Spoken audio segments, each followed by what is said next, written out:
Our story starts with two teens who grew up pickpocketing together. Their names were Noah and Jamal. At the time, they never got caught. They would go to malls, subway stations. They would even steal from their peers at school.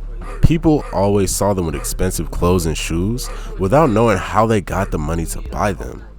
The boys made more than the average upperclassman's salary in America at under the age of 18.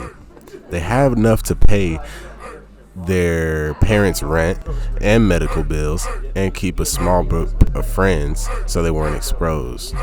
But they weren't satisfied. As they grew up, they started wanting more than what they made from civilians.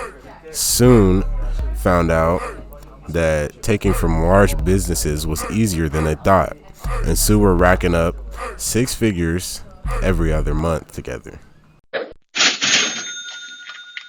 They had connections to almost every criminal that could get them in and out of their heist. Eventually, they settled down and lived their life separately in a lifelong vacation. But stealing doesn't come without enemies, and enemies is just what they got.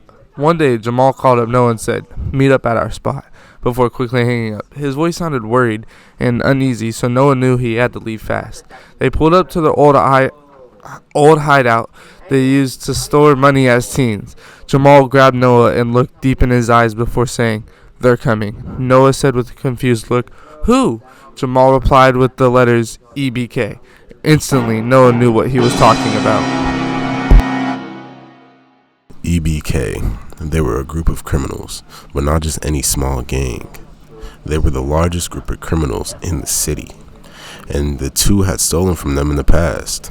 They called up Jamal with two options: repay the values they stole with $2.4 million, or they would come for them.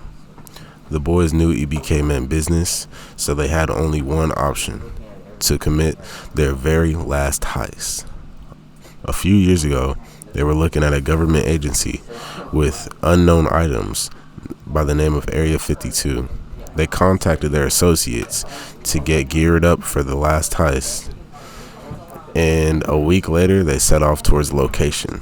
Once they made it to the superstructure, they made sure they had their tools: vests, check; drills, check; firearms, check; bags, check; night vision, check. So they headed towards the structure undetected.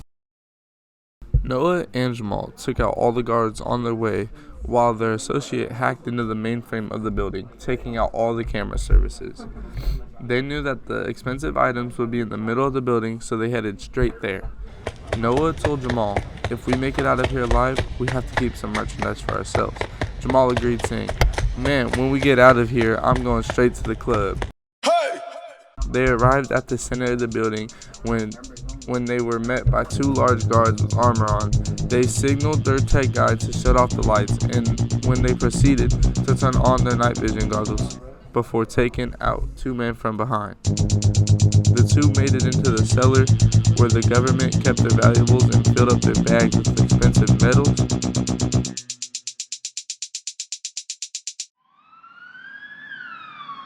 After they headed out of the structure, where they were met by about 200 agents with rifles and vehicles, Jamal called up another one of their associates who dropped an EMP on the agents, disabling their cars and paralyzing them for a few minutes.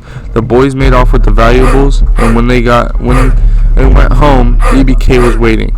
They met up with EBK, traded all the valuables, and the boys went home safely.